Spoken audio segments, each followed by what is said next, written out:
மன்னத்தால் வந்த போதில் ஆனதன் பனி நீர் கூட்டி அமைத்த சந்தன சேராட்டே மான்மத சாந்து தோய்ந்த மங்கள கலவை சாத்தே பான்மறை முன்னோல் மென்ன பவித்திரம் சிறந்த கையான். அந்த அழகே சுரூபமான நம்பியாருடைய திருமேனியிலே பசும் சந்தனத்தையும் பன்னீரையும் கரைத்து அவருடைய திருமேனியெல்லாம் பூசினார்கள். திருமேனியெல்லாம் பூசி அறையில் அவருக்கு வேண்டிய அந்த உத்தரிய மேலாடை, இடுப்பாடை, அந்த ஆடைகள் எல்லாம் அணிவித்தார்கள். அடுத்து நல்ல மாலைகள்ல தாமம், கன்னி அப்படின்னு சொல்லுவாங்க. மாலைகளிலே நெருக்கமா அணிகின்ற ஒரு நிலைக்கு ஒன்று உண்டு. அடுத்து விட்டு அணியும் போது அந்த விட்ட இடத்திலே பல கடற்கடலாக சொல்ல நிறங்கள் வரியாக மலர்கள் எல்லாம் தொடுப்பார்கள். இப்படி மூவகையிலும் தொடுத்த அந்த மாலைகள் எல்லாம் நாயனாருக்கு அணிவிக்கிறார்கள். மலர் மாலைகள் எல்லாம் அணிவித்து அடுத்து பொன்னாளான அணிகலன்கள். இந்த பொன்னாளான அணிகலன்கள் அணிகிற மரபு யாருக்கு இருக்கு? மன்னர்களுக்கு உண்டு. மன்னர்கள் அணிவிப்பது பொன்னாளான அணிகலன்கள். இவர் மன்னருடைய பிள்ளையா இருக்கிறார், அதனால அதை அணிவித்தார்கள். அப்புறம் சிவாச்சாரியருடைய பிள்ளை அல்லவா, அதனால நல்ல மலர் மாலைகளையும் அணிவித்தார்கள். அப்ப சிவாச்சாரியர் பிள்ளை அல்லவா, பூணூலையும் அணிவித்தார்கள். இத்தனையும் அணிவித்தார்கள் அல்லவா. இத்தனையும் அணிவித்தது யாரு? பிறர். அந்த அழகு கலையில் உள்ள கைதேர்ந்தவர்கள் அத்தனையும் அணிவித்தார்கள். ஆனால் நம்பியாரூரரான சுந்தரமூர்த்தி நாயனார் தாமே ஒன்றை அணிவிக்கின்றார். அவர் எதுன்னா, எல்லாம் வல்ல சிவபெருமான் அணியக்கூடிய அந்த திருநீற்றை தாமாகவே எடுத்து அதனை குலைத்து தாமாகவே இறைவனுடைய திருவடியை மனதில் பதித்து தாமாகவே அவர் இட்டுக் கொள்கின்றார். இதை அவர்தான் செய்தார், இது பிறர் செய்யவில்லை. இறைவனுடைய திருவடியை நினைத்து நம்பியாரூரர் அந்த திருநீற்றினை இட்டுக் கொள்கிறார் என்பதை சொல்கின்றார். தூமலர் பிணையல் மாலை துணர் என கண்ணே கோதை தாமம் என்றினைய வேறு தகுதியால் அமைய சாத்தே மாமணி அணிந்ததூய வளர்வொளி இருள்கள் தீக்கும் நாமணில் கலன்கள் சாத்தே நன்மன கோலம் கொண்ட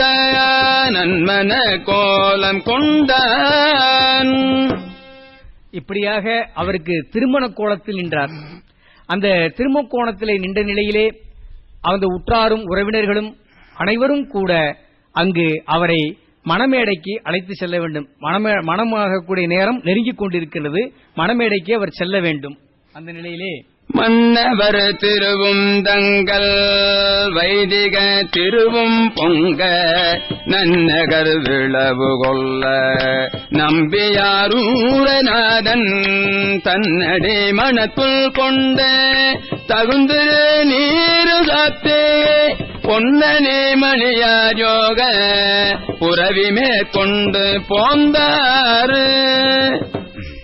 அங்கு மங்கள ஓசைகள் முழங்க சதிபதிகள் என்று சொல்லக்கூடிய கணவனும் மனைவியும் இருக்கக்கூடிய அந்த மங்கள பெண்கள் எல்லாம் நிறைந்து நிற்க அவர்களெல்லாம் மிக விருப்பமோடு பல இனிமைய பாடல்களை எல்லாம் பாடி அவர்களெல்லாம் வாழ்த்த மங்கள ஓசை முழங்க எங்கும் தோத்திரங்கள் இசைக்க அங்கு நம்பியாரூரருக்கு முன்பு ஒரு அழகான பல இலக்கணங்கள், குதிரைக்குன்னு சில இலக்கணங்கள் எல்லாம் உண்டு.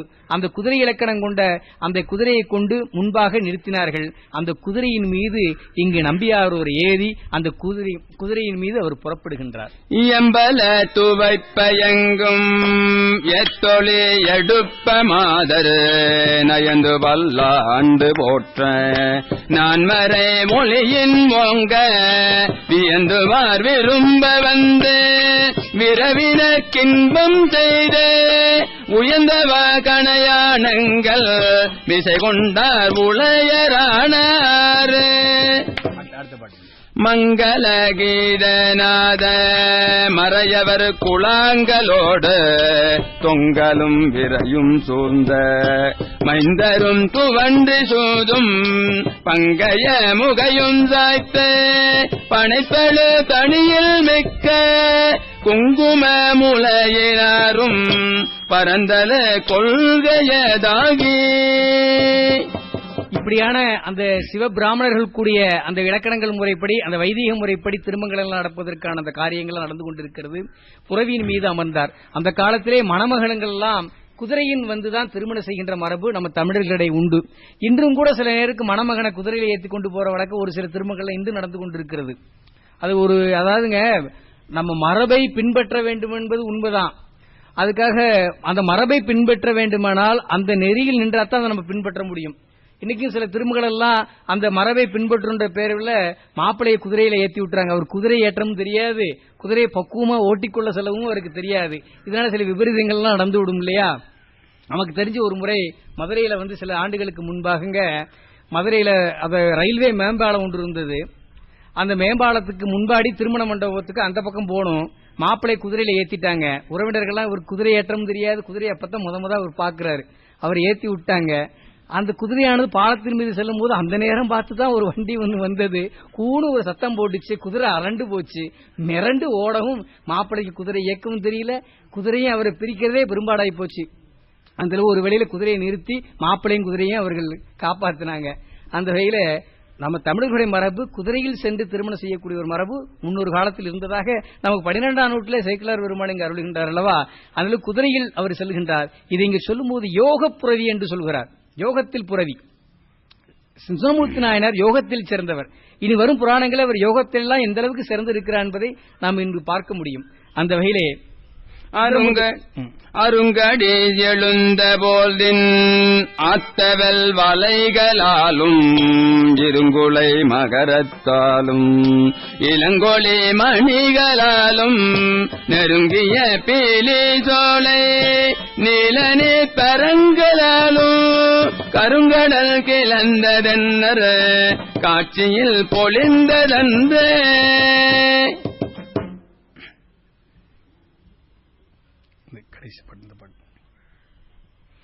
மறுமண கோலத்தெங்கள் வல்லலா தெல்லும் வாச திருமணப் பந்தர் முன்பு சென்றுவன் சங்கம் எங்கும் பெருமலை குலத்தின் ஆத்த பரிமிசை இழிந்து வேணு ஒரு மண திறப்பின் நங்க நிகழ்ந்தது மொழிவேன் உயர்ந்தேன். இங்கு திருமணம் கோல கொண்ட நம்பியாரூரர் அந்த திருமண மேடையின் மீது வருகின்றார். அவர் திருமண மேடையின் மீது திருமண கோலம் கொண்டு அந்த திருமண வினை காணக்கூடிய அந்த நேரத்திலே இங்கு நாம் ஒரு செய்தியை சொல்கின்றோம். இந்த ஒரு மனமான இந்த திருமணம் இங்கு நிகழப்போகிறதே, இந்த திருமணத்தில் நான் ஒரு மொழியை சொல்லப் போகின்றேன், நான் ஒரு செய்தியை சொல்லப் போகிறேன். அந்த செய்தியை சொல்வது மூலமாக நான் உய்தி பெற்றேன் என்று சேக்கிழார் பெருமான் சொல்கின்றார். அப்படிப்பட்ட செய்தியை இங்கு நாமெல்லாம் உய்தி பெறுவதற்காகவும் சேக்கிழார் பெருமான் இங்கு பாடுகின்றார்.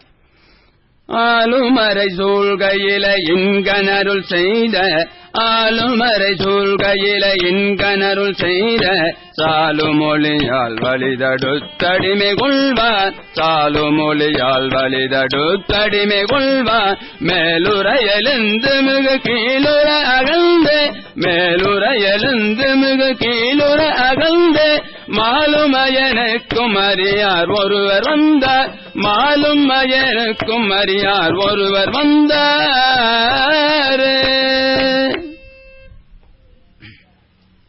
அப்படிப்பட்ட திருமணம் நடைபெறுகின்ற அந்த வேளையிலே நான் ஒன்றை உங்களுக்கு சொல்லுகின்றேன், அப்படி சொல்வது மூலமாக நான் உய்தி பெறுகின்றேன் என்று சேக்கிழார் பெருமான் அருமையாக சொல்கின்றார். அங்கு எல்லாம் வல்ல சிவபெருமான் அங்கு வருகின்றார். அவர் யார் தெரியுமா? ஒரு காலத்திலே அயனும் பிரம்மனும் திருமாலும் சண்டையிட்டுக் கொண்டார்கள். நான் பெரியவன் நான் பெரியவன் என்று இருவரும் சண்டையிட்டுக் கொண்டார்கள். அப்படி சண்டையிட்டுக் கொண்டிருக்க வேளையிலே அவர்களுக்கு இருவருக்கும் இடையில் ஒரு மிகப்பெரிய ஜோதி ஒன்று தோன்றியது. அண்ணாமலையாராக ஒரு ஜோதி ஒன்று தோன்றியது. அந்த ஜோதியை கண்டு அவர்கள் பயந்து போனார்கள். நாம் இருவரும் சண்டையிட்டுக் கொண்டிருக்க நமக்கு இருவில ஒன்று பெருசா ஒன்று தோணுதே அப்படின்னு அவர்கள் சண்டை போறதை நிறுத்திட்டாங்க. இப்ப ரெண்டு பேரும் ஒரு முடிவுக்கு வந்தாங்க, இது என்னன்னு பார்க்கணும். அதனால திரு பிரம்மன் சொல்கிறார், நான் இந்த ஜோதியுடைய முடிவு எங்க இருக்கு நான் பாத்துறேன், இது என்னன்னு பார்த்துட்டு நான் சொல்லிடுறேன். அதனால அவர் அன்னப்பறவையா போய் மேல் நோக்கி அந்த ஜோதி என்னன்னு பாக்குறக்கா போறார். இது யாரு, இந்த ஜோதி என்ன இவ்வளவு பெருசா வருதே, நம்மளை விட பெருசா இருக்கே, நாம தானே இவ்வளவு நாள பெருசுன்னு நினைச்சோம், நம்மளை விட பெருசா ஒண்ணு வருதே அப்படின்னு அன்னப்பறவையாக சென்று பிரம்மன் மேல போய் பார்த்தார். திருமால் என்ன பண்ணாரு, பன்றியாக உருவம் எடுத்து நான் கீழே போய் பார்க்கிறேன் அப்படின்னு போனாரு. மேலையும் போய் பார்க்க முடியாது, கீழையும் போய் பார்க்க முடியாது. அவருக்கு ஆதியும் இல்ல அந்தமும் இல்லையே. அப்படிப்பட்ட அண்ணாமலையார் அளவு அங்கு ஜோதியாக தோன்றிருக்கிறார். அதை அவர்கள் அறிய முடியவில்லை. அப்படிப்பட்ட அயனும் மாளும் அறிய முடியாத பெருமான் சிவபெருமான் நம்பெருமான் இங்கு அடியார் பொருட்டு எளிவந்த தன்மையாக நம்பியாரூரை ஆட்கொள்வதற்காக அவருடைய திருமண இல்லத்தை நோக்கி அல்லவா வருகிறார். அவர் வருகின்றார். அயனும் ஆளும் அறியாத பெருமான் நம்பெருமான் வருகின்றார் என்பதை இங்கு பேசுகின்றார். கண்ணிடை கரந்து கதிர் வெண்படம் என சோல் புண்ணிய நுதல் புனித நீர் பொலிவைத தன்மதி முதிந்துகர் சாய்வதன மீது பெண்ணரை முடிந்தது வெளிந்திடை சலங்க. அவருடைய கோலம் எப்படி இருந்தது தெரியுமா? எல்லா வல்ல சிவபெருமான் 3 கண்களை உடையவர். அவனை வரும்போது 3 கண்ணோட வரல, ஒரே ஒரு கண்ணை மறைத்தார். 2 கண்களுக்கு மேலுள்ள ஒரு கண்ணை மறைத்தார். அந்த மறைத்த கண்ணில் நிறைய திருநீரை இட்டுக் கொண்டார். அவர் எப்போதுமே பிறை சூடியிருப்பார். அவருடைய பிறையானது எப்படி இருக்கும், இப்படி இருக்கும். எப்படி இருக்குங்க, இப்படி கீழ இருந்து மேல பிறையை பாருங்க, எப்படி இருக்கும், கீழ இருந்து மேல் நோக்கி இப்படி இந்த ஷேப்ல வரும், இப்படி வரும். அந்த பிறையை அவர் மறைத்தார். அவர் மாதிரி வேறொன்னை கொண்டு வந்தார். அவர் வந்தது முதியவருடைய கோலம், முதிய வேதியருடைய கோலத்தில் வந்தார், அந்தனர் கோலத்தில் வந்தார். அந்த முதியவருடைய கோலத்தில் வரும்போது அவருடைய தலையெல்லாம் சிகையானது நரைத்திருந்தது. அந்த நரையானது வெள்ளிய நரையாக வெள்ளி போல நரைத்திருந்தது. அவர் இப்படி ஒரு குடுமி வைத்திருப்பார். வயதாகி போச்சு. அந்த குடுமியானது இப்படி மேல இருந்து கீழே இப்படி கழுத்தை நோக்கி தொங்கிக் கொண்டிருந்தது. பிறையானது எப்படி இருக்கும், இப்படி போய் கொண்டிருக்கும் மேல் நோக்கி. அந்த பிறையானது கீழ் நோக்கி வந்தா எப்படி இருக்கும், இப்படி போன பிறை இப்படி வந்தது. அந்த வெள்ளிய நரையாக கொண்ட அந்த திருமுடியானது அவருடைய சிரசில் இருந்து கழுத்தை நோக்கி தொங்கிக் கொண்டிருந்ததாம். பிறை இப்படி தொங்கிக் கொண்டிருந்தது. மேட இருக்க பிறை இப்படி மறைத்துக் கொண்டு வருகிறார். கையில் ஒரு மூங்கில் குச்சி. வயதானவர்கள் ஏதாவது ஒரு களியை ஊன்றிக் கொண்டு வர வேண்டும் அல்லவா, கையில் ஒரு மூங்கில் குச்சியை வைத்துக் கொண்டு வருகின்றார். அந்த நிலையிலே அவருடைய கோவணமானது மிக பழமையான இருந்ததாம். வயதானவர்களுக்கு கோவணம் மிக பழமையா இருக்கும். சிவபெருமானுடைய கோவணமும் இறையும் கோவணமும், இறை அதாவது சிவபெருமான் மிகவும் பழமையானவர். அவர் தோன்றிய காலம் யாருக்காவது தெரியுமா? இல்ல. அவர் ஆதியும் அந்தமும் இல்லாதவர். இறையும் மறையும் பழமை என்று சொல்வார்கள். இறையும் மறையும் பழமை உடையது. எந்த காலத்தில் தோன்றியதுன்னு யாருக்கும் தெரியாது. இறை இங்க வந்து விட்டார், முதுமை கோலத்தில் வந்திருக்கிறார். சரி, அவருடைய மறை எந்த கோலத்தில் வந்திருக்கு? அவருடைய மறை தான் கோவணம். மறை வேதங்கள் 4 மறைக்கப்பட்டது. மறைபொருள் அல்லவா, இங்கு மறைக்கப்பட்ட கோவணத்தை அடைந்து கொண்டிருக்கிறார். அதுவும் பழமையா இருக்குது. அதற்கு மேல ஒரு அரையாடை, மேல ஒரு ஆடை இருக்கிறார். அது லேசா சரிந்து இருக்கிறது. அதை பார்க்க ரொம்ப அழகா இருக்கின்றார் சேக்கிழார். ஒரு சரிந்த ஒரு ஆடையில் கோவணம் தாங்கியவரமும் அது மிக அழகா இருந்தது. அந்த முதியவர் கோலத்தை கண்டவர்களெல்லாம் பார்க்க, முதுமையிலும் இவ்வளவு அழகுண்டோ அப்படின்னார்களாம். இந்த இடத்துல ஒரு முதுமையில் தான் உண்மையான அழகு இருக்குதுங்க. கனி அழகா, காய் அழகா? காய் இளமை பருவம், கனி என்று முதுமை பருவம். நமக்கு கனி பிடிக்குமா, காய் பிடிக்குமா? கனி என்ற முதுமை தானே பிடிக்குது. மகாத்மா காந்தியுடைய படத்தை யாராவது வச்சிருந்தேன்னு சொன்னா வயதான மகாத்மா காந்தியைத்தான் நம்ம பார்த்து வச்சுட்டு இருப்போம் இன்னைக்கும், இல்லைங்களா? முதுமையில் தான் அவர் அழகா தோன்றினார் நமக்கு தெரியுது. அவருடைய இளமையான மகாத்மா காந்தி படத்தை யாராவது பார்த்தோமா? யாரும் வைக்க மாட்டோம். அப்ப இளமையை விட முதுமை தான் ரொம்ப பெருமையும் தெரியுது. அப்படிப்பட்ட முதியோர் கோலத்தில் கண்டா முதுமையிலும் அழகோ, அல்லது அழகே முதுமையாக வந்ததோ என்று இங்கு வியக்கிறார்களெல்லாம். அந்த நிலையில் பிறையையும் அவருடைய முக்கண்ணையும் மறைத்துக் கொண்டு கையில் மூங்கில் களி அந்த தடியையும் ஊண்டிக்கொண்டு, வயதாயிடுச்சு இல்லையா, நடக்க முடியாது, லேச தள்ளாடி கொண்டும் வருகிறார். அவர் தள்ளாடி கொண்டு அந்த திருமண சுந்தரமூர்த்தி நம்பியாரூருடைய அந்த திருமண மேடைக்கு முன்பு நம்பியாரருக்கு முன்பாக வந்து நின்றார். சபையோர்களெல்லாம் அங்கு நிறைந்திருக்கிறார்கள். இந்த நிலையிலேயே எல்லா வல்ல சிவபெருமான் அங்கு அருள்கின்றார்.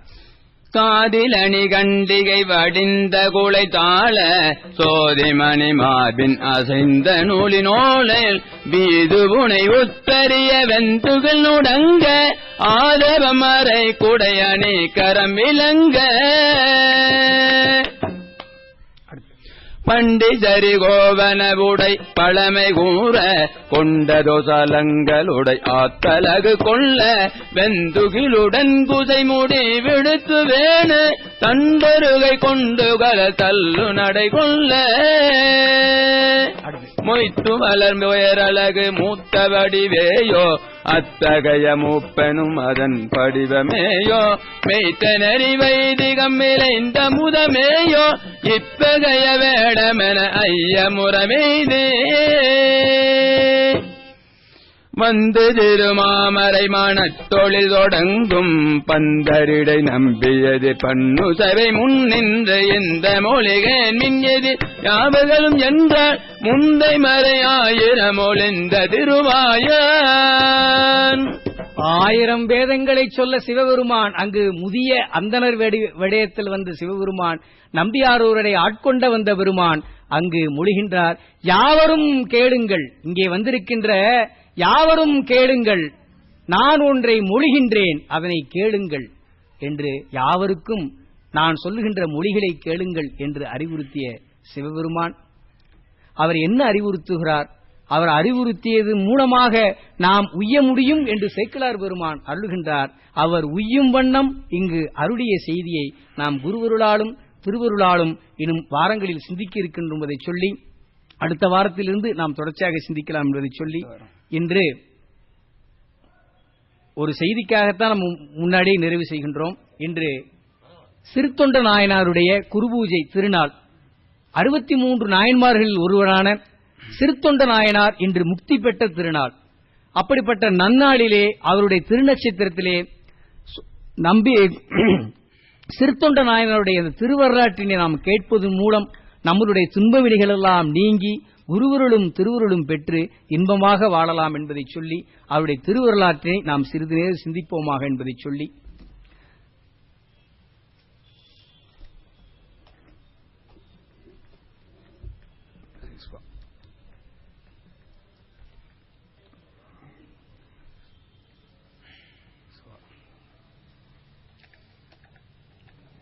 செங்காட்டங்குடிமேய சிறுத்தொண்டர்க்கு அடியேன் என்று சுந்தரமூர்த்தி சுவாமிகளால் போற்றப்பட்ட வணங்கப்பட்ட சிறுத்தொண்ட நாயனாருடைய திருவரலாற்றினை குருவருளாலும் திருவருளாலும் சிந்திக்க இருக்கும் என்பதை சொல்லி,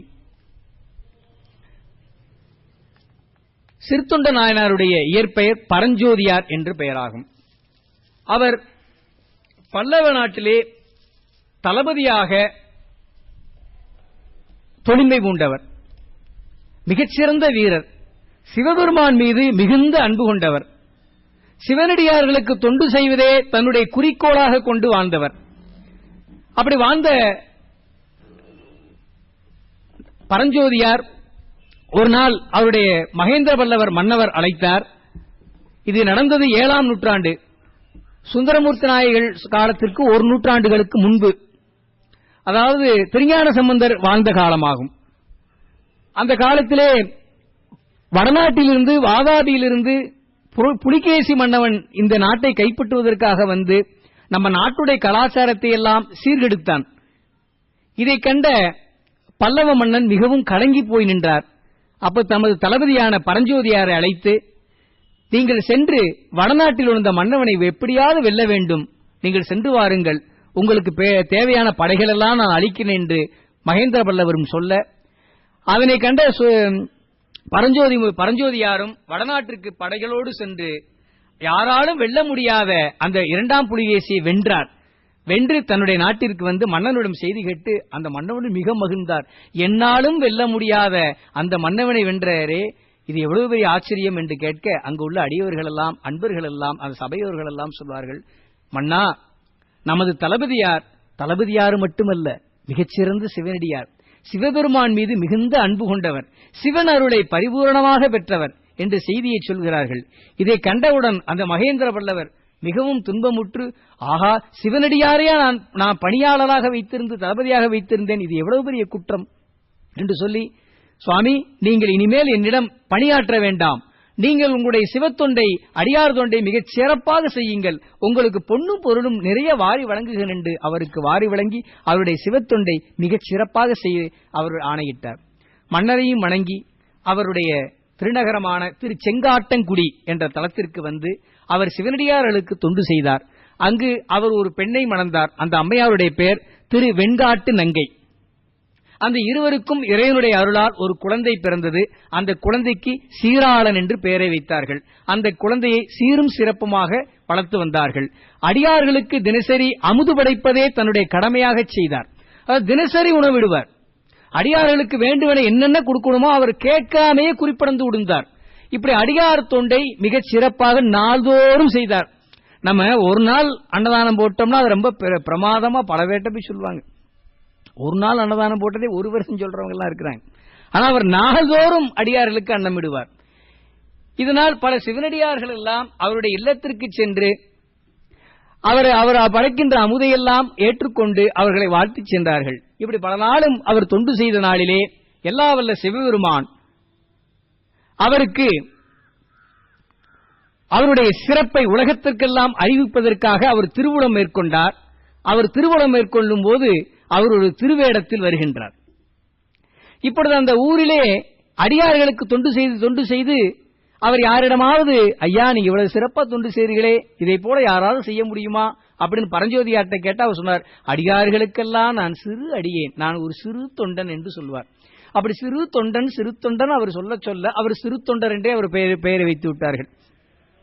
அப்படிப்பட்ட சிறு தொண்டரை நோக்கி அவர் பரஞ்சோதியார் தான் இப்ப சிறு தொண்டராகிறார்.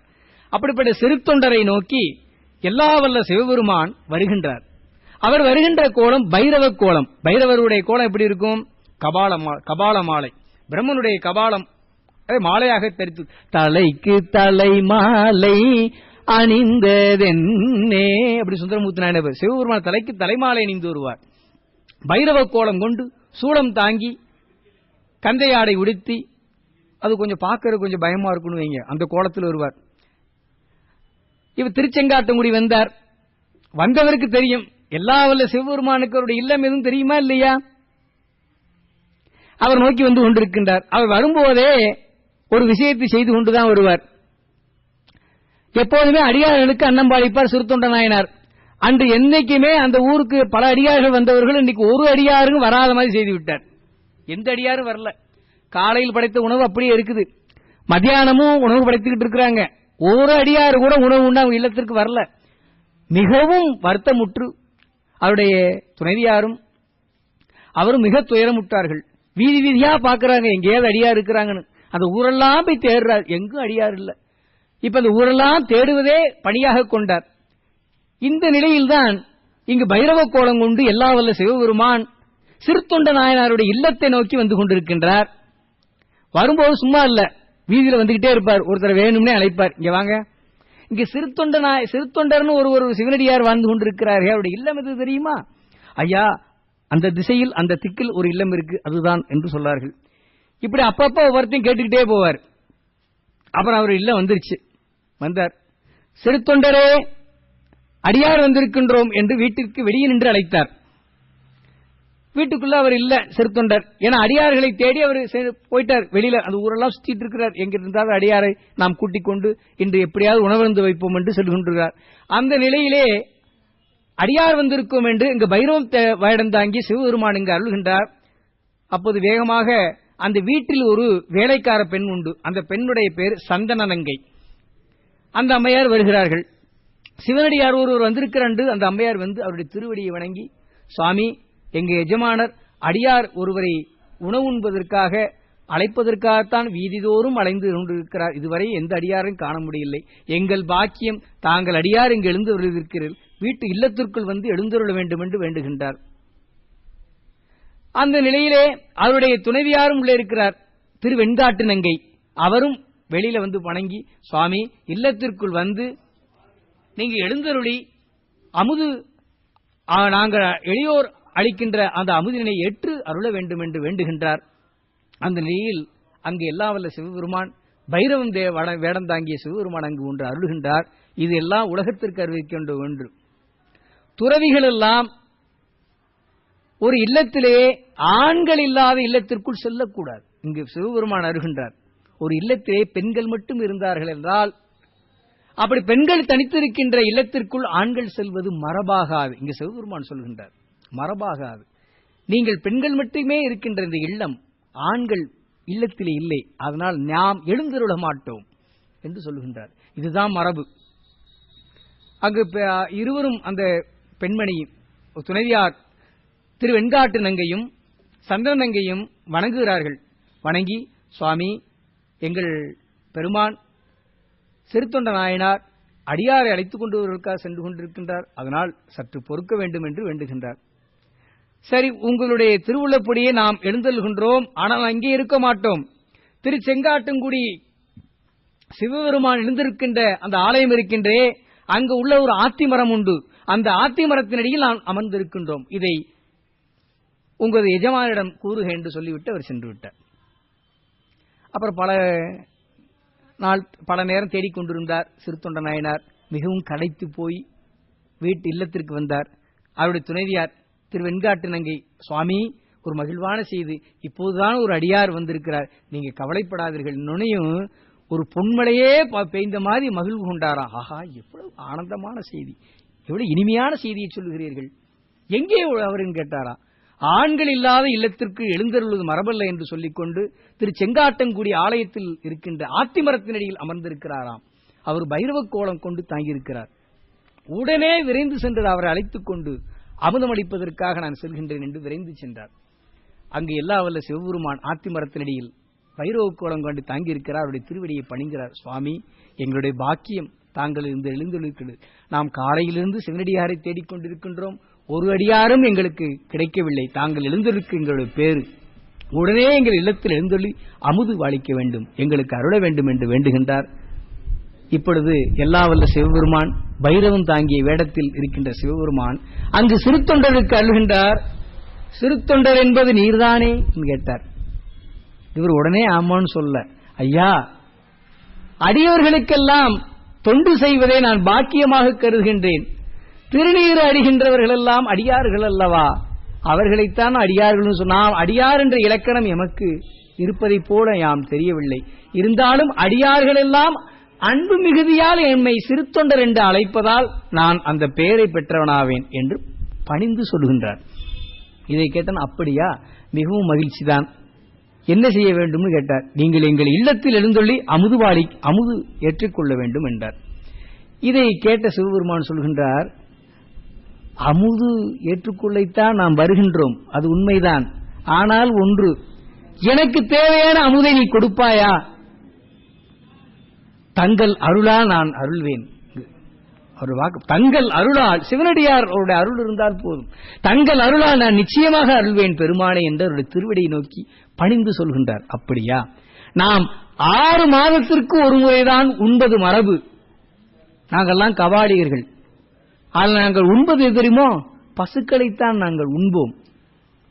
அதை உம்மால் அளிக்க முடியுமா? சமைத்து கொடுக்க முடியுமா? அதை அமுதாக அளிக்க முடியுமா என்று கேட்டார். சுவாமி, குருவருளாலும் திருவருளாலும் எது எங்களாலும் முடியும் என்று அடியே நம்புகின்றேன். எங்கள் வீட்டில் 3 பசுக்கள் உண்டு அப்படின்னார். நீ சொல்லக்கூடிய அந்த பசுவல்ல, இங்க சித்தாந்தம் ஆணவம் கண்மம் மாயைன்னு சொல்லும் அந்த 3 பசு. நீ இங்க சாமி சொல்றது இல்லத்தில் உள்ள பசு, அந்த பசுவை நான் சமைத்து கொடுக்கிறேன் என்று சொன்னார். அப்போ சொன்னார், நீ சொல்லக்கூடிய அந்த பசுவல்ல, நரபசு என்றுதான் எனக்கு வேண்டும். அந்த நரபசுவும் தலைமகனாக கூடிய குழந்தையாக இருக்க வேண்டும். அது மட்டுமல்ல, அது 5 வயது நிரம்பாத குழந்தையாக இருக்க வேண்டும். 5 வயதில் தான் இருக்க வேண்டும். அந்த பசுவை நீ அறிந்து கொடுக்க முடியுமா என்று கேட்டார். பெருமானே, தங்கள் அருளால் நீங்கள் உணவை ஏற்றுக்கொள்வதே பெரும் பாக்கியம், வர எங்க இல்லத்திற்கு வருவது சம்மதித்து பெரும் பாக்கியம், அது எழும் சுவாமி அப்படின்னு பணிந்து வேண்டுகின்றார். அப்படியா, அப்ப நீங்க தயார் செய்து எம்மை அழைக்க வேண்டும் என்று ஆணையிடுகிறார். தயார் செய்து கொண்டு தங்களிடம் விண்ணப்பிக்கிறோம் சாமி. உடனே விரைந்து சென்றார். அந்த அம்மா பார்த்தாங்க, சாமி அழைத்துட்டு வந்துட்டீங்களா அப்படின்னு மகிழ்ந்து கேட்டாங்க.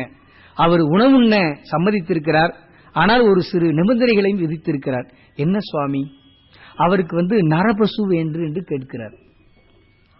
நரபசு என்றால் 5 வயது உள்ள குழந்தை வேண்டுமாம், அது தலைமகனாக இருக்க வேண்டுமாம் அப்படின்னு கூடுதலா இன்னொரு நிபந்தனையும் சொன்னார். அது என்னன்னா, தாயானவள் கையையும் காலையும் பிடித்துக் கொண்டு, தந்தையானவர் தலையை இருக்க பற்றிக் கொண்டு நல்ல கூர்மையான வாளால் அவருடைய கழுத்தை அறிய வேண்டும். மிக மகிழ்ந்து அதை செய்ய வேண்டும், உவகையோடு செய்ய வேண்டும். அப்போது தாயானவள் மகிழ்ந்திருக்க வேண்டும், தந்தையானவள் மிக மகிழ்ந்து அதை அறிய வேண்டும். அந்த அறுவடக்கூடிய அந்த குழந்தையானது மிக மகிழ்ச்சியோடு இருக்க வேண்டும் என்று சொல்லியிருக்கிறார். அப்படியா சாமி, செய்து விடலாமே? அந்த அம்மையார் சொன்னார், செய்து விடலாமே. எப்படி செய்வது?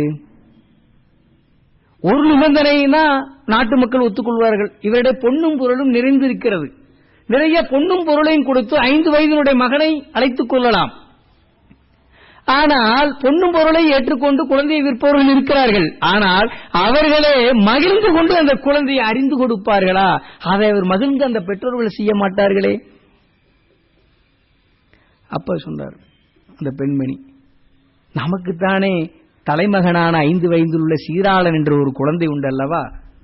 அப்போது மிக மகிழ்வடைந்தாராம். எவ்வளவு அருமையான ஒரு செய்தியை சொன்னீர்கள் என்று இருவரும் மிக மகிழ்ந்து, இதுதான் சரியானது, நீங்கள் நம்மளுடைய குழந்தையை கல்வி சாலைக்கு சென்று குழந்தையை உடனே அழைத்து வாருங்கள் என்று சொன்னார். மிக விரைந்து சென்றார். அந்த குழந்தையை 5 வயதுள்ள குழந்தை அங்கு பாடம் கற்றுக்கொண்டிருக்கிறது, குருகுல கல்வி. அந்த காலத்தில் தந்தையார் வந்திருந்த செய்தியை கேள்விப்பட்ட அந்த குழந்தை வேகமாக அவருடைய சலங்கை ஒளி ஒலிக்க அப்படின்னு அழகா வருகிறது அந்த குழந்தை. அந்த குழந்தை அழகா வந்தோடனே அவர் வேகமாக அதை அந்த குழந்தையை அப்பான்னு சொல்லி அது மார்போடு சேர்த்து அணைத்துக் கொண்டது.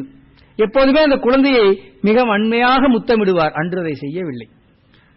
அது இறைவனுக்கு படைக்கப்படக்கூடிய இல்லை, எச்சில் அல்லவா? அன்போடு அழைத்துக் கொண்டார். அழைத்துக் கொண்டோனையும் வீட்டுக்கு இல்லத்திற்கு அழைத்துக் வருகிறார். அந்த குழந்தையை ஒரு ஆசனத்தில் இருத்தி நல்ல பசு நீராளர் அது நல்ல அந்த குழந்தைகள் எல்லாம் நீராட்டி பசும் சந்தனங்களை எல்லாம் பூசிக்கொண்டு நல்ல நறுமண புகையை வைத்துக் கொண்டு, ஏன்னா இறைவனுக்கு படைக்கக்கூடிய அமுதம் அல்லவா? இப்ப அந்த குழந்தைக்கு தெரிஞ்சிச்சு. அந்த குழந்தைக்கு மிக சந்தோஷம். சீராளன் பல பிறவிகள் சிவபெருமானை அடைவதற்கான தவம் செய்த குழந்தை சீராள குழந்தை. மிக உவகை உண்டது என்று சேக்கிழார் பெருமான் பாடுவார். நம்ம இந்த வரலாறை நம்ம பிற்காலத்தில் விரிவாக சொல்லுவோம். இன்னைக்கு நம்ம சுருக்கமா சிந்திக்கிறோம். இன்னைக்கு அவருடைய நாள், அதனால சுருக்கமா சிந்திக்கின்றோம். இந்த நிலையிலே அந்த குலை மிகுந்த ஆனந்தம்.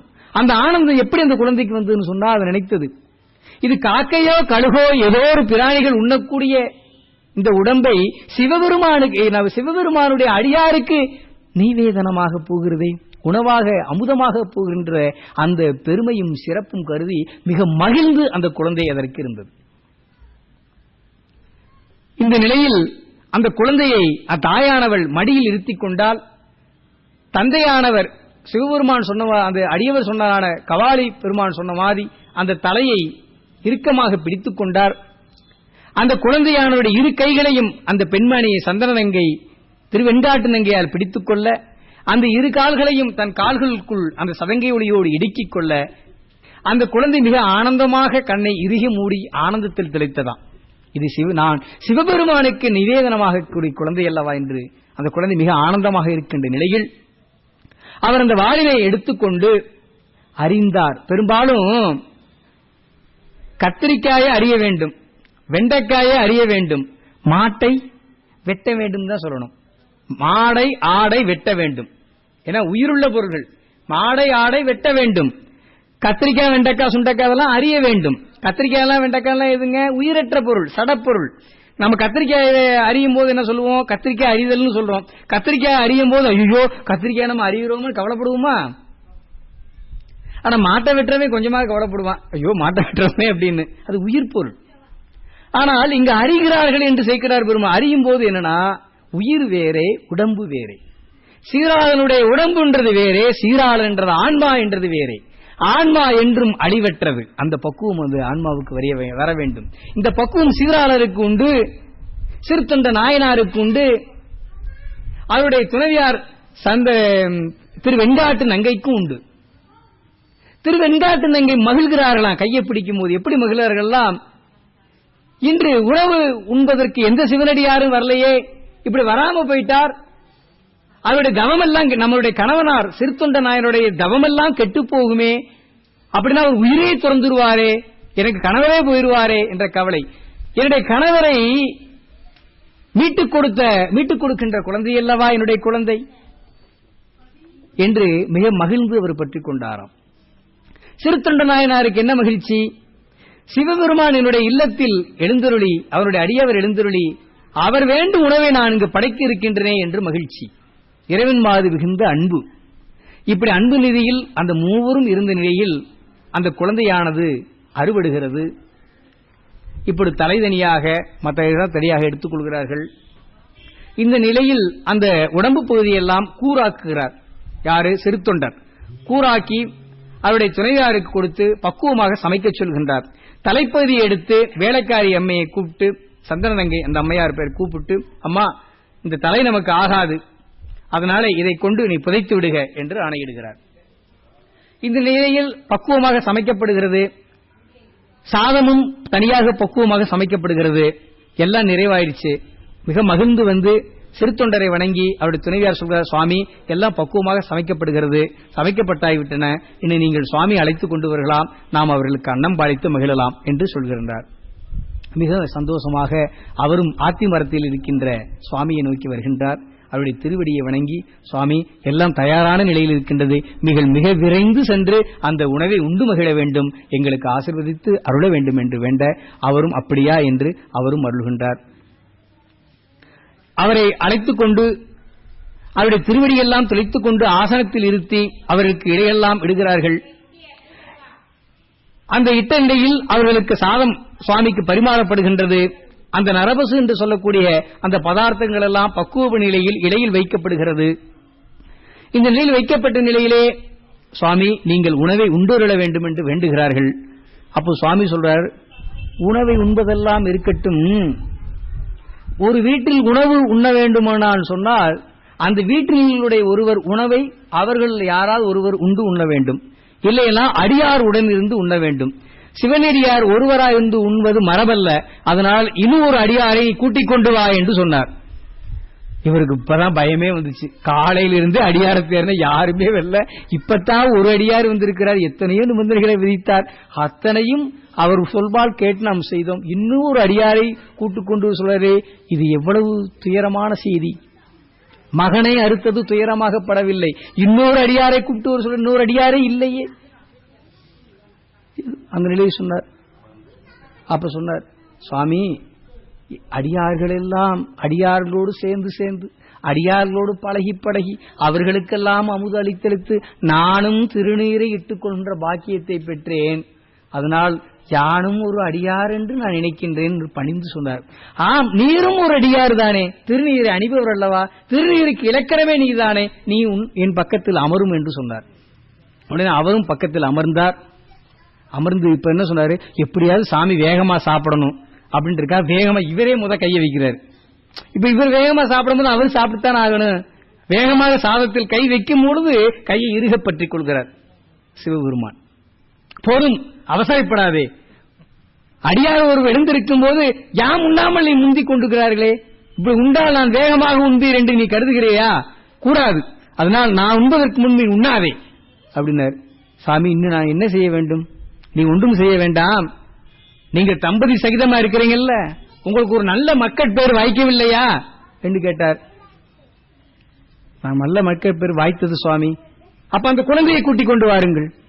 இல்ல சுவாமி, இப்பொழுது அந்த குழந்தை நமக்கு உதவ மாட்டான். ஏன் உதவ மாட்டான் என்று சொல்கிறீர்கள்? அவன் நிச்சயமாக உதவுவான், அவனுடைய திருநாமத்தை சொல்லி வெளியில் சென்று அவனை கூப்பிடுங்கள் என்று சொன்னார். அடியார் ஆணையிட்டா மறுத்தெல்லாம் பேச முடியாது, வாய்ப்பு நின்று கேட்கணும். அடியார் சொல்றாரு வேகமா வந்தார். எப்படி யாரை சொல்லி கூப்பிடுறது? வெளியில வந்தார். அவருடைய துணைவியாரும் வெளியில வந்தார். சீராளா சீராளா என்று கூப்பிட்டார்கள். அங்கு எல்லா வல்ல சிவபெருமான வருடால் அங்கு சீராளனே மிக மகிழ்ந்து பள்ளியில் இருந்து வருவதை போல அந்த சதங்கை ஒளிவிக்க அவர் மிக வேகமாக சீராளன் வருகின்றார். இந்த அதிசயம் கண்டு அந்த குழந்தையை மார்போடு அவர்கள் அணைத்துக் கொள்கிறார்கள். அணைத்துக் கொண்டு, ஆகா இது என்ன அற்புதம், இது இறைவனுடைய திருவுளம் என்று நினைந்து அவர்கள் எப்படியாவது அடியாரை உணவு உண்பிக்க வேண்டும் என்று வேகமாக இல்லத்திற்கு கொண்டு செல்கிறார்கள். அங்கு கபாலிய திருவேடத்தில் வந்த அந்த சிவபெருமான் அங்கு மாயமாக மறைந்தருளினார். அவர் அங்கு இல்லை, அவருக்கு படைக்கப்பட்ட உணவும் இல்லை, எதுவும் இல்லை. யாரும் இந்த இலையில யாரும் கைய வைக்கல, சாமி முதற்கொண்டு யாரும் கைய வைக்கும் போது கூட சாமி தடுத்தார். எதுவும் நடைபெறவில்லை. இதை கண்டு எல்லாம் மாயமாக இருக்கின்றதே என்று அவர் நிலைத்த நிலையிலே அங்கு எல்லாம் வல்ல சிவபெருமான் ரிஷபாரட தரிசனமாக நந்தியம்பெருமான் மீது, விடை மீது, தர்மத்தின் மீது அங்கு உமையொரு பாகனாராக முருகப்பெருமானோடு அங்கு எழுந்தருளுகின்றார். அங்கு சிவபெருமானும் அம்பிகையும் பார்வதியும் அவருக்கு இருவருக்கும் இடையில் முருகப்பெருமானும் அங்கு மிக மகிழ்ந்த நிலையில் அவர்களுக்கெல்லாம் அருளாசி வழங்க சிறுத்தொண்ட நாயனாருக்கு அருளாசி வழங்குகிறார்கள். அங்கு சிறுத்தொண்ட நாயனார் சிவபெருமானுடைய திருவடிக்கில் இருக்கின்ற பெரும் பேட்டினையும், உமையம்மையாருடைய திருவடிக்கில் திரு வெண்காட்டு நங்கை இவருடைய துணைவியாரும், அந்த அம்மா இருக்கிறாங்களே வேலைக்காரம்மா, அவங்களும் உதவி இருக்கிறாங்கல்ல, தலைக்கறி எல்லாம் சமைச்சு கொடுத்தாங்க இல்லையா, அது அந்த வரலாறு விட்டு போச்சு. அதை நம்ம பிரிந்த ஒரு காலத்தை விரிவா பேசலாம். அந்த அம்மையாரும் உமையம்மையாருடைய திருவடிக்குள் இன்பமாக இருக்கின்ற பேரையும், எல்லாவல்ல முருகப்பெருமானுடைய திருவடிக்குள் சீராள குழந்தையும் இருக்கின்ற அந்த பெரும்பேற்றினை அவர்கள் பெற்றார்கள். அப்படி பெரும்பேற்றினை பெற்ற நாள்தான் சித்திரை மாதம் பரணி நட்சத்திரம். அது இன்றுதான் என்பதை சொல்லி அப்படிப்பட்ட திருநாளிலே நிறைவு பண்ணிக்கலாம். இன்று சிறுத்தொண்ட நாயனாருக்கு இன்று குருபூஜை நிகழ இருக்கிறது. 63 நாயன்மார்களில் ஒருவர். அவருடைய திருவரலாற்றினை சிந்தும் எல்லா அன்பர்களும், அனைத்து அன்பர்களும் சிறுத்தொண்ட நாயனாருடைய அந்த சரித்திரத்தை நாம் எல்லாம் கேட்டு அவர்களுடைய நிலை. இந்த இடத்துல நம்ம ஒரு சிறு செய்தியை சொல்ல வேண்டும்.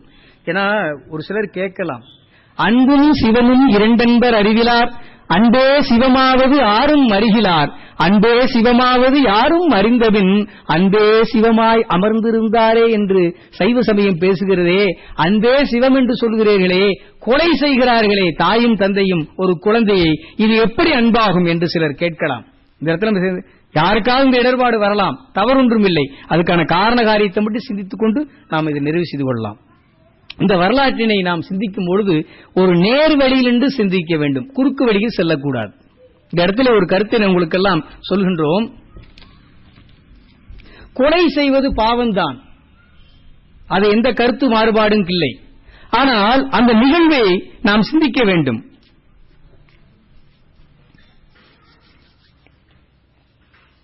கொலை ஒரு சில இடங்களில் பாவம். நல்ல மனசில் பதித்துக் கொள்ளுங்க இந்த வார்த்தை.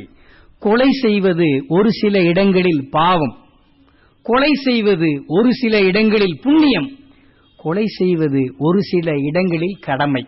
இந்த 3 நிலையில் நடக்குதுங்க. இதெல்லாம் புரிந்து கொள்ளும். இந்த 3ஐயும் நாம் சரியாக சிந்தித்தோமானால் இந்த வரலாற்றுடைய பெரிய சிறப்பை நாம் அறிந்து கொள்ள முடியும். அதுக்கு உதாரணம் சொல்றேன். நம்ம இந்த ரோடே எடுத்துக்கலாம், இந்த ரிங் ரோடு. ஒரு 12 மணி 1 மணிக்கு இந்த சாலையில் சென்று கொண்டிருக்கின்றோம். இரவு பொழுது, ஆள் நடமாட்டம் இல்லை, கையில் பொன்னும் பொருளும் எடுத்துக்கொண்டு செல்கின்றோம். அப்ப வழிப்பறி கொள்ளையர்கள் 2 3 ஆயுதங்களை ஏந்தி கொண்டு வருகிறார்கள். அவர்கள் வந்து பொன்னும் பொருளுக்காக அவர்களை குத்தி கொலை செய்து அந்த பொன்னும் பொருளை எடுத்துக்கொண்டு செல்கிறார்கள். அப்ப அந்த வழிப்பறி கொள்ளையர்கள் பொன்னும் பொருளுக்காக ஒரு கொலை செய்கிறார்களே, இது பாவம், இது பெரிய பாவம் இந்த கொலை இல்லைங்களா? இது ஒன்று. மற்றொன்று, இதே வழியிலே இருட்டு நேரத்தில் ஒரு சில நேரங்களில் ஒரு பெண்கள் செல்ல வேண்டிய நிலை வந்தது. 2 பெண்கள் சென்று கொண்டிருக்கிறார்கள். அந்த நிலையில் சில கொள்ளையர்களும் மோசமான குணமுடையவர்களும் சில பேர் வந்து அந்த பெண்ணை வழிமறைத்து அந்த பெண்ணின் மூலமாக உள்ள பொன்னும் பொருளையும் எடுத்துக்கொண்டு அந்த பெண்ணை கொலை செய்ய வேண்டும் நினைக்கிறார்கள். இந்த நிலையில் ஒரு நல்ல திடகாத்திரமான ஒருவர் வருகிறார். அவர் வந்து அந்த பெண்ணை காக்க வேண்டும் என்று அந்த இருவரிடமும் சண்டையிட்டு அவர்கள் இருவரையுமே கொல்லுகிறார். கொன்று அந்த பெண்ணை காப்பாற்றுகிறார். அந்த பெண்ணை காப்பதற்காக சுயநலமற்ற அந்த நிலையில் அந்த பெண்ணை காக்க வேண்டும் என்ற ஒரே குறிக்கோளோடு அவர் ஒரு கொலையை செய்கிறாரே, இது என்னங்க? இது புண்ணியம். காக்க வேண்டும் என்று செய்கின்றது அது புண்ணியம். அடுத்து கடமை. நீதிபதி கிட்ட ஒரு பெரிய கேஸ் ஒன்று வருகிறது, ஒரு குற்றச்சாட்டு வருகிறது. இவரை கொலை செய்தார், அவரை இந்த தண்டனை செய்கிறார். நீதிமன்றத்தில் நடக்குது, பல கேசுகள் நடக்கு, நம்மள கேள்விப்பட்டிருக்கும். அப்ப நீதிபதி சொல்கின்றார் ஒரு தீர்ப்புல, இவர் இன்னவாறு இந்த குற்றத்தை புரிந்ததால் இவருக்கு நான் மரண தண்டனை அளிக்கின்றேன் அப்படின்னாரு. அப்படின்னா என்ன? நீதிபதி ஒரு கொலையை செய்கின்றார் அர்த்தம். அப்ப நீதிபதி ஒரு கொலை செய்கிறார். நீதிபதி மரண தண்டனை அளித்தா நமது கொலை பாவம்னு சொல்லுவோமா? ஒரு பெண்ணை காப்பதற்காக ஒருவர் ஒரு கொலை செய்கிறார், இதை நம்ம பாவம்னு சொல்லுவோமா? அது புண்ணியம். நீதிபதி செய்வது கடமை. ஆனா வழிப்பறி கொள்ளையர்கள் செய்கிறார்களே கொலை, அது பாவம். இது புரிகிறதுலா? அப்ப கொலை 3 இடங்களில் 3 விதமான நிலைகளை நாம் உலகியல் ரீதியாக வைத்துக் கொண்டே நாம் அதை பார்க்கின்றோம். இங்கு எல்லா வல்ல சிவபெருமான் பரமநடிகாரான திரு சிறுத்தொண்ட நாயனார் அடியார்களுக்கு அமுது படைத்தலே கடமையாக கொண்டவர், அந்த அமுது படைத்தலே உயர்வாக கொண்டவர், அதுதான் தன்னுடைய குறிக்கோளாக கொண்டவர். அப்படிப்பட்டவருக்கு எந்த பற்றும் இல்லை. அது மட்டுமல்ல, பற்றிலே மிக கொடூரமான ஒரு பற்று ஒன்று உண்டுங்க. மொத்தம் பற்றிலே சிவியர் அப்படி சொல்லுவோம்ல, ரொம்ப கடுமையான பற்று 3. செல்வத்தின் மீது பற்று, பொருள் பற்று. அடுத்து மனைவியின் மீது, பெண்கள் மீது வர்ற பற்று, அது காமப்பற்று. அடுத்து புத்திரன், மகனின் மீது வருகின்றது, அது புத்திரப்பற்று. இந்த செல்வத்தின் மீது வர்ற பொருள் பற்றும், மனைவியின் மீது வந்த அந்த காமப்பற்றும் நல்ல கல்வி கேள்விகளின் மூலமாக அதை நீக்கிவிடலாம். இது நல்ல அறிவில் சிறந்தவர்களுக்கு தெரியும். நல்ல கல்வி கேள்விகளின் மூலமாக இந்த 2 பற்றை நீக்கிவிடலாம். ஆனால் புத்திரன் மீது கொண்ட, மகன் மீது கொண்ட பற்றை எதை கொண்டும் நீக்க முடியாது. இது மிக கடுமையானது. இங்கு சிறுத்தொண்ட நாயனார் தன்னுடைய மகன் மீது அவர் பற்று வைத்தாரா? தன்னுடைய மகன் மீது யாராவது பற்று இல்லைன்னு யாராவது சொல்ல முடியுமா? சிறுத்தொண்ட நாயனார் சொன்னார், இந்த 3 பற்றையும் கடந்தவர், அந்த எந்த பற்றும் இல்லாத பற்றற்ற மேலான துறவு நிலை கொண்டவர் தான் சிறுத்தொண்ட நாயனார். இறைவன் மீதே பற்று கொண்டவர். இறைவன் மீது பற்று கொண்டவர்களுக்கு மற்ற பற்றெல்லாம் ஒரு பற்றாகவே தோன்றாது. அந்த பற்று ஒருவருக்கு வர வேண்டுமானால் அது சிறுத்தொண்ட நாயனாருடைய அருளை நாம் பெற வேண்டும். சிவபெருமானுடைய அருளை பெற்றால்தான் இந்த பற்றற்ற நிலை ஒருவருக்கு வர முடியும் என்பதை சொல்லி, முழுக்க முழுக்க பற்றற்ற மேலான துறவிதான் சிறுத்தொண்ட நாயனார். அவருடைய பற்று இறைவனை பற்றுவதை தவிர வேற எந்த பற்றும் அவர் அறியாதவர். கற்றாம் கரியோம்பி கலியே வாராமே செற்றார் வாழ்வில்லை சிற்றம்பலம் மேய முற்றா வெண்திங்கள் முதல்வன் பாதமே பற்றாக நின்றாரை பற்றா பாவமே. யாரெல்லாம் சிவபெருமானுடைய திருவடியை பற்றுகிறார்களோ அவர்களுக்கு ஒரு பாவம் இல்லை, ஒரு பழியும் இல்லை, ஒரு துன்பமும் இல்லை, ஒரு துக்கமும் இல்லை, மேலான இன்பத்தை அடைவார்கள். இந்த உடல் என்பது வேறே, உயிர் என்பது வேறே என்று முற்றிலும் அறிந்தவர் சிறுத்தொண்ட நாயனார். இதை அறிந்தவர்தான் சீராளரும். உடல் வேறே உயிர் வேறே என்று அறிந்தவர். அந்த பக்குவங்களை மேலான பக்குவம் என்பதை சொல்லி, அவர்களுடைய குருவருடையும் திருவுருளையும் பெற்றுதான் நாமெல்லாம் மேலான இன்பத்தை அடைய முடியும், சிவபெருமானுடைய திருவுருளையும் பெற முடியும் என்பதை சொல்லி, இதுகாரும் அமைதியோடு கேட்ட அன்பர்களுடைய திருவடியை வணங்கி, சிறுத்தொண்ட நாயனுடைய திருவடியை போற்றி வணங்கியும், சீராள பெருமானுடைய திருவடியை போற்றி வணங்கியும், சேக்கிழார் பெருமானுடைய திருவடியை போற்றி வணங்கியும், இனிவரும் வாரங்களில் நாம் 5 மணி, சரியாக 5 மணி அளவில் பெரியவரானை தொடர் சொல்லிப்பொழுது நம்ம தொடர்ச்சியாக குருவருளாலும் திருவருளாலும் நடைபெறும் என்பதை சொல்லி, அடுத்த ஒரே ஒரு வாரத்திற்கு மட்டும் ஒரு சிறு இடைவெளி என்பதை நாங்கள் பணிவோடு தெரிவித்துக் கொள்கின்றோம். வேறொன்றும் இல்ல, அன்பர்களெல்லாம் சேர்ந்து அடுத்த வர்ற ஞாயிற்றுக்கிழமை சிவத்தல யாத்திரை மேற்கொள்கின்றோம். ஒரு நாள் மதுரை பாண்டி நாட்டிலே 6 தலங்கள், திருவேடகம், திருப்பரங்குன்றம், மதுரை, திரு ஆப்பனூர், திருப்பூவனூர், திரு காளையார் கோயில் என்ற 6 சிவத்தலங்களை தரிசிக்க இருப்பதால் அடுத்த ஒரு வாரம் மட்டும் அன்பர்கள் பொறுத்துக்கொண்டு, அதற்கு மறுவாரத்திலிருந்து தொடர்ச்சியாக குருவருளாலும் திருவருளாலும் பெரியவரான தொடர் சொற்பொழிவு நடைபெறும் என்பதை சொல்லி, முருகநாத பெருமானுடைய பெருங்கருணையை துதித்து வணங்கியும்,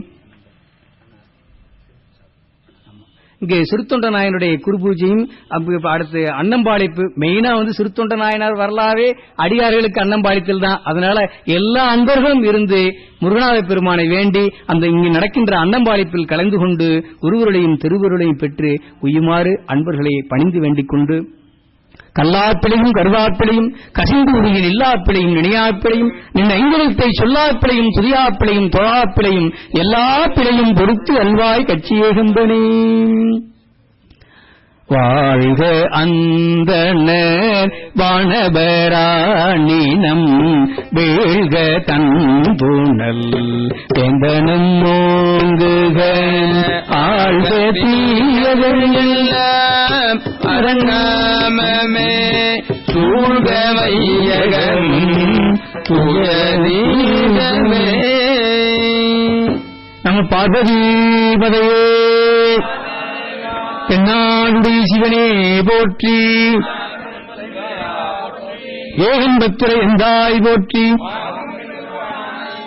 அண்ணாமலையம் அண்ணா போற்றி, காவாய் கனகத்திரளே போற்றி, முயங்கு பொன்முலை வள்ளியம்மையுடன் வரும் முருகநாத பெருமான் மலரடி போற்றி போற்றி, சண்முகநாத பெருமான் திருவடி போற்றி போற்றி, சேக்கிலார் பெருமான் திருவடி போற்றி போற்றி, நம்பியார் ஊரர் திருவடி போற்றி போற்றி, சிறுத்தொண்ட நாயனார் திருவடி போற்றி போற்றி, சீரான தேவர் திருவடி போற்றி போற்றி.